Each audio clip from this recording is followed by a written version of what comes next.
आंखें बंद कीजिए, एक गहरी सांस लीजिए और चलिए उस दुनिया में जहां फिल्में बस कहानियां नहीं होती, एहसास होती हैं।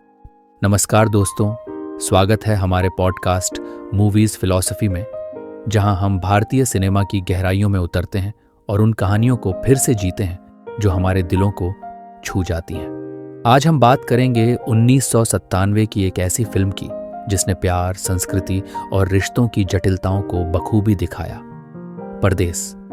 इस फिल्म में शाहरुख खान, माहिमा चौधरी और अपूर्व अग्निहोत्री जैसे कलाकारों ने शानदार अभिनय किया है और सुभाष घई ने इसे निर्देशित कर एक यादगार कहानी पेश की।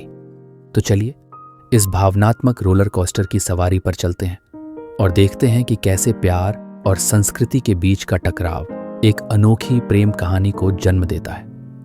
परिचय: दो संस्कृतियों का मेल। परदेस एक ऐसी कहानी है जो भारत और अमेरिका की दो अलग अलग संस्कृतियों के बीच प्यार, विश्वास और समझ की तलाश करती है। फिल्म की शुरुआत होती है किशोरी लाल, अमरीश पुरी से, जो एक धनाढ्य एनआरआई हैं और भारत से गहरा लगाव रखते हैं। हर साल वह अपने दोस्त सूरज देव, आलोकनाथ से मिलने भारत आते हैं। सूरज की बेटी गंगा, माहिमा चौधरी, भारतीय संस्कृति और मूल्यों की जीती जागती तस्वीर है। किशोरी लाल गंगा की सादगी और संस्कारों से प्रभावित होकर उसका रिश्ता अपने बेटे राजीव, अपूर्व अग्निहोत्री से तय करने का फैसला करते हैं। लेकिन इस कहानी में एक ट्विस्ट है। किशोरी लाल का पाला पोसा बेटा अर्जुन, शाहरुख खान, जो उनके लिए भगवान समान है, इस रिश्ते को सही दिशा देने की जिम्मेदारी लेता है। अर्जुन, जो खुद एक अनाथ है और किशोरी लाल की कृपा से अमेरिका में एक सम्मानजनक जीवन जी रहा है, इस कहानी का असली नायक बनकर उभरता है। कहानी की शुरुआत: दोस्ती और टकराव। जब किशोरी लाल गंगा का रिश्ता राजीव से तय करते हैं तो वह अर्जुन को भारत भेजते हैं ताकि वह गंगा के परिवार को राजीव के आने के लिए तैयार करे। अर्जुन का मकसद है गंगा के परिवार को थोड़ा वेस्टर्नाइज करना ताकि राजीव को भारतीय परंपराओं से कोई परेशानी ना हो। लेकिन गंगा और उसके भाई बहन इस बदलाव का विरोध करते हैं। गंगा का कहना है, हम भारतीय पुराने रिश्तों को तोड़कर नए नहीं बनाते। ये टकराव धीरे धीरे अर्जुन और गंगा को करीब लाता है। दोनों में दोस्ती हो जाती है और अर्जुन गंगा को एक आधुनिक लेकिन भारतीय लड़की के रूप में राजीव के सामने पेश करने में मदद करता है। राजीव जब भारत आता है तो उसे भारतीय रीति रिवाज अटपटे लगते हैं, लेकिन अर्जुन की मदद से वह धीरे धीरे गंगा को समझने लगता है। गंगा भी अर्जुन पर भरोसा करती है और उससे पूछती है कि क्या राजीव उसके लिए सही है। अर्जुन अपने कर्तव्य को निभाते हुए गंगा को भरोसा दिलाता है। प्यार तो दिल से होता है, लेकिन रिश्ते विश्वास से बनते हैं।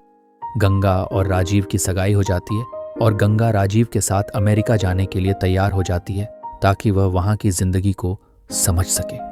चरमोत्कर्ष: सच्चाई का सामना। अमेरिका पहुंचने के बाद गंगा को किशोरी लाल के परिवार की ठंडी प्रतिक्रिया का सामना करना पड़ता है। वे भारतीय संस्कृति को तुच्छ समझते हैं और गंगा को ताने मारते हैं। गंगा को यह भी पता चलता है कि अर्जुन को इस परिवार में एक नौकर की तरह देखा जाता है, न कि राजीव के छोटे भाई की तरह। इससे गंगा का दिल टूट जाता है। वह अर्जुन से कहती है, तुमने मुझे झूठा सपना दिखाया अर्जुन, सच्चाई तो कड़वी होती है ना।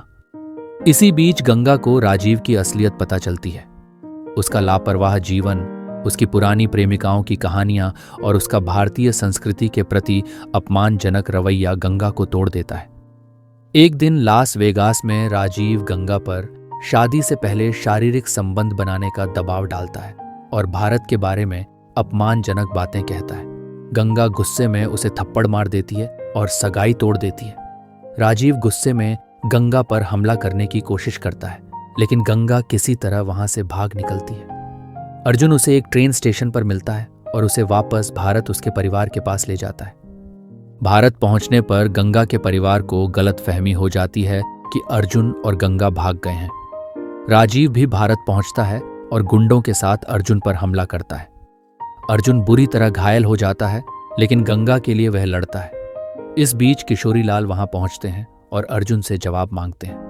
अर्जुन अपनी भावनाओं को बयान करते हुए कहता है, मैंने गंगा को सिर्फ बचाया है किशोरी जी। मेरा प्यार उसकी खुशी में है, न कि उसे पाने में। गंगा भी अपनी सच्चाई बयान करती है। और राजीव के काले कारनामों को सबके सामने लाती है। किशोरी लाल को गहरा सदमा लगता है। वह राजीव को थप्पड़ मारते हुए कहते हैं, तू मेरा बेटा नहीं, मेरी सबसे बड़ी गलती है। अंत में किशोरी लाल गंगा और अर्जुन की शादी का ऐलान करते हैं। राजीव को अमेरिका वापस भेज दिया जाता है और अर्जुन गंगा एक खुशहाल जीवन की शुरुआत करते हैं। थीम्स और भावनात्मक गहराई। परदेस केवल एक प्रेम कहानी नहीं, बल्कि दो संस्कृतियों के टकराव और समझ की कहानी है। फिल्म दिखाती है कि प्यार और रिश्ते विश्वास और सम्मान पर टिके होते हैं, न कि जबरदस्ती या सतही आकर्षण पर। गंगा का किरदार भारतीय नारी की ताकत और गरिमा को दर्शाता है, जो अपने मूल्यों की रक्षा के लिए किसी भी हद तक जा सकती है। वहीं अर्जुन का किरदार निस्वार्थ प्रेम और कर्तव्य का प्रतीक है। वह गंगा को पाने के लिए नहीं, बल्कि उसकी खुशी के लिए लड़ता है। किशोरी लाल का किरदार हमें सिखाता है कि सच्चे रिश्ते खून के नहीं, दिल के होते हैं। फिल्म का संगीत भी इसकी भावनात्मक गहराई को बढ़ाता है। ये दिल दीवाना और दो दिल मिल रहे हैं जैसे गाने आज भी दर्शकों के दिलों में बसे हैं। हर दृश्य, हर संवाद, हर गीत इस फिल्म को एक यादगार अनुभव बनाता है। निष्कर्ष, प्यार की जीत। परदेस हमें सिखाती है कि प्यार वह नहीं जो छीन ले, बल्कि वह जो दे सके। अर्जुन और गंगा की कहानी हमें बताती है कि सच्चा प्यार संस्कृतियों, सीमाओं और गलतफहमियों से परे होता है। यह फिल्म हमें अपने मूल्यों पर गर्व करना सिखाती है और यह भी कि सही इंसान के साथ जीवन की हर मुश्किल आसान हो जाती है। तो दोस्तों, ये थी परदेस की कहानी, एक ऐसी कहानी जो हमें हंसाती है, रुलाती है और सोचने पर मजबूर करती है। अगर आपने ये फिल्म नहीं देखी तो जरूर देखें और हमें बताएं कि आपको ये कैसी लगी। मूवर्स फिलॉसफी के इस एपिसोड को सुनने के लिए धन्यवाद और अगली बार फिर मिलेंगे एक नई फिल्म की कहानी के साथ। नमस्ते।